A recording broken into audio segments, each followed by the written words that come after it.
အားလုံးမင်္ဂလာပါအခု3လွှာသင်ခန်းစာလေးပြီးသွားပြီဆိုတော့3လွှာ4လွှာပတ်ထမိန်ကျဲသည်ဂျိတ်ထမိန်ဘေးဆက်เนาะအဲ့ဒီသင်ခန်းစာလေးအားလုံးအတွက်ကို expect pattern လေးကိုပြပေးသွားမှာဖြစ်ပါတယ်အဲ့တော့ဒါလေးကအရေးကြီးပါတယ်เนาะနောက်ပိုင်းကျလို့ရှိရင် expect pattern လေးနဲ့ပဲဆွဲသွားမှာဖြစ်ပါတယ်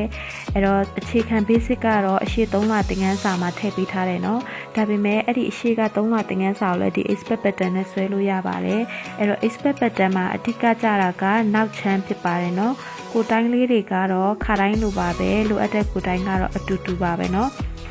အဲ့တော့ဒီမှာတစ်ချက်ကြည့်လိုက်မယ်ရိုးရိုးပတ်တန်လေးကိုဆွဲပြထားတယ်เนาะဒါလေးကရိုးရိုးပတ်တန်လေးဘေးမှာဝိုင်းထားတဲ့တလက်မလေးကဘေးချုပ်စာလေးဖြစ်ပါတယ်เนาะဟုတ်ပြီအဲ့တော့ရိုးရိုးပတ်တန်လေးတွက်ပြီးသွားပြီအခု expect pattern တွက်ပုံတွက်နည်းလေးကိုပြောပြပေးပါမယ်အဲ့တော့ဒီမှာเนาะတင်ရယ်ခါးရယ်အောက်ခြေရယ်ဒီဟာ3ခုကတော့အတူတူပါပဲအရှိတွေလည်းအတူတူပဲเนาะအဲ့တော့ဒီမှာတင်ကို4နဲ့စားတယ်ရတဲ့အဖြေကိုတစ်ပေါင်းထားတယ်เนาะအဲ့တော့တင်ရဲ့အဖြေကလည်းတွက်နီးကအတူတူပါပဲဟုတ်ပြီအခုနောက်တစ်ခုကိုစဉ်းစားမယ်အောက်ခြေကိုစဉ်းစားမယ်เนาะအောက်ခြေကိုကြတော့ခါစား4နဲ့တွက်ပါတယ်တစ်မပေါင်းတော့เนาะဒီမှာရိုးရိုးနဲ့ expect pattern နဲ့ဒီနေရာလေးမှာကွာသွားတယ်ဟုတ်ပြီပြီးသွားပြီဆိုလို့ရှိရင်ခါးကနေရဲ့အောက်ကို22လက်မဆင်းပေးမယ်အဲ့ဒီနေရာမှာဒူးမြင့်မှတ်ပေးမယ်เนาะအဲ့တော့အရက်ပူပူအရက်ရှိရှိအားလုံးအတွက်22လက်မဟာအဆင်ပြေပါတယ်ဟုတ်ပြီအဲ့တော့ဒီမှာကမြင်းရ4ချောင်းဖြစ်သွားပြီเนาะအခုဒီမှာတွက်ထားတဲ့ pattern လေးကိုအောက်ခြေ pattern ကရလာတဲ့အဖြေကိုတစ်ပေါင်းမယ်เนาะအဲ့ဒီရလာတဲ့အဖြေတစ်ပေါင်းထားတဲ့အဖြေကဒူးနေရာမှာလာပြီးတော့ထည့်ရပါမယ်တင်ကရတဲ့အဖြေကိုတစ်နှုတ်ပေးပါမယ်အဲ့ဒီတစ်နှုတ်လို့ရတဲ့အဖြေကိုခါးနေရာမှာလာပြီးတော့ထည့်ပေးပါမယ်เนาะအဲ့တော့သူ့ရဲ့ပုံသင်နည်းကဒီပုံစံတိုင်းပဲသွားပါတယ်ဟုတ်ပြီเนาะအဲ့တော့ဒီမှာဆက်လိုက်လို့ရှိရင်ဒီလိုမျိုးတွေဖြစ်သွားမယ်ဒီမှာကတော့ပုံထဲမှာတော့တင်ပေးမှခြုံနေတယ်เนาะဒါပေမဲ့ဒီလိုမျိုးအချွန်မဆွဲရပါဘူးအရှိမပြထားတဲ့ pattern လိုမျိုးပဲเนาะဘေးမှာမြင့်မှတ်ထောင်ပြီးတော့မှဆက်ပေးရမှာဖြစ်ပါတယ်အဲ့တော့ဒီမှာသူ့ရဲ့ pattern တစ်ခုကွာဟာချက်ကိုတစ်ချက်ကြည့်လိုက်ပါရိုးရိုး pattern မှာဒီလိုတဲ့ဆင်းလာတယ် expert pattern မှာကဒီလိုကွေးပြီးတော့မှ white ပြီးတော့အောက်ကိုရှူသွားတယ်เนาะအဲ့တော့ဒီဟာနှစ်ခုကပုံထွက်မှာအရန်ကွာပါတယ်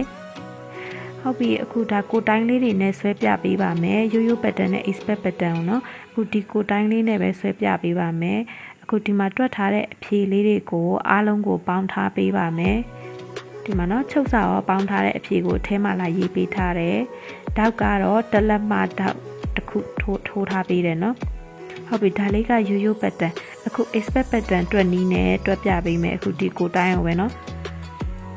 အဲ့တော့35ကို4နဲ့စားတယ်ရလာတဲ့အဖြေကိုချုပ်စာတလက်မပေါင်းထားပေးတယ်ဟုတ်ပြီเนาะအဲ့တော့အခုဒီမှာတင်အဖြေလေးရလာမယ်9.6အဲ့ဒီဟာလေးကိုတစ်နှုတ်ပြီးမယ်เนาะတစ်နှုတ်ပြီးရလာတဲ့အဖြေကိုခါးနေရာမှာသွားပြီးတော့မှတ်ပေးပါမယ်အဲ့တော့ခါးနေရာမှာ8.6ဖြစ်မယ်ဟုတ်ပြီเนาะပြီးသွားပြီဆိုလို့ရှိရင်အောက်ခြေကိုတွက်မယ်အောက်ခြေကိုတော့ခါးနဲ့လာပြီးတော့တွက်မယ်เนาะဟုတ်ပြီအဲ့တော့6.4ရတယ်တလက်မချုပ်စာပေါင်းထားတယ်เนาะအဲဒီချုပ်စာပေါင်းထားတဲ့ဟာတွေဆိုရင်ဝိုင်းထားပေးเนาะအဲ့ဒါဆိုရင်မမားတော့ဘူးဟုတ်ပြီအဲ့ဒီရတဲ့အဖြေကိုတစ်ပေါင်းတဲ့ဟာကိုဒူးမှာသွားပြီးတော့ထည့်မယ်เนาะအဲ့တော့သူ့ရဲ့ပုံသေးနည်းလေးအတိုင်းပဲထည့်သွားရင်ရပါပြီအဲ့တော့အဖြေလေးတွေက8.6 9.6 8.4 9.4ဆိုပြီးတော့မှဖြစ်သွားမယ်เนาะအဲ့တော့ရိုးရိုး pattern မှာရတဲ့အဖြေလေးတွေနဲ့မတူတော့ဘူးเนาะဒီလိုမျိုးလေးဖြစ်သွားမယ်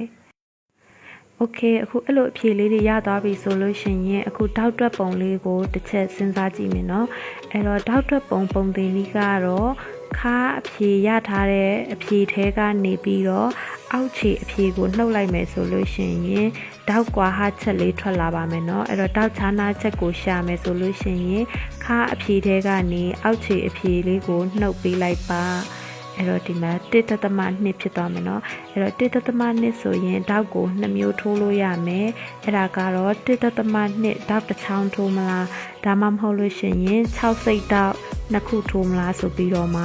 နှစ်မျိုးစဉ်းစားပေးလို့ရပါတယ်เนาะဒါပေမဲ့တောက်ဆိုရင်တလက်မထက်ကြီးသွားပြီဆိုရင်တော့နှစ်ခုခွဲထိုးလိုက်တာကပို့ပြီးတော့အဆင်ပြေပါတယ်အဲ့တော့တောက်နှစ်ခုထိုးမယ်ဆိုရင်တော့အတွင်းတောက်ကဒဲတောက်ဖြစ်ပြီးတော့အပြင်တောက်ကအရင်တောက်လေးဖြစ်သွားမယ်เนาะအဲ့ဒါဆိုလို့ရှိရင်အခုဒီမှာအထက်ထွက်လာတဲ့ result လေးကိုဘယ်လိုမှတ်စုမှတ်မလဲဆိုရင်တော့ရိုးရိုး pattern ဆိုရင်ခါတင်အောက်ခြေ3မျိုး expert pattern ဆိုရင်ခါတင်ဒူအောက်ခြေဆိုပြီးတော့မှမှတ်မယ်เนาะအဲ့တော့ pattern လေးကိုဒီလိုမျိုးလေးမှတ်လိုက်တယ်ဆိုရင်ရသွားပါပြီဟုတ်ပြီเนาะအဲ့တော့ဒါလေးတွေကိုများများလေးကျင့်ပေးပါအမှန်တကယ်တော့ဒီ expert pattern လေးကိုပွဲတက်တဲ့သူတို့သမီးအတန်းမှာပဲထည့်ပေးဖို့ရည်ရွယ်ထားခဲ့တာပါဒါပေမဲ့အခုအခြေခံတန်းကလူတွေလည်းအားလုံးအဆင်ပြေစေချင်တဲ့စေတနာနဲ့ဒါလေးကိုဖြည့်ဆွတ်ထည့်ပေးလိုက်တာဖြစ်ပါတယ်เนาะအဲ့တော့ဒီ expert pattern လေးဟာဆိုလို့ရှိရင်တစ်ချက်ကိုယ်တိုင် customer ပေါင်းများစွာကိုတေချာချုပ်လုပ်ခဲ့ပြီးမှအဆင်ပြေတဲ့အတွက်ကြောင့်မလို့ဒါစနစ်တကျကိုယ်တိုင်ထုတ်ထားတဲ့ pattern လေးဖြစ်ပါတယ်เนาะအဲ့တော့အားလုံးတန်ဖိုးထားပေးပါကျေးဇူးတင်ပါတယ်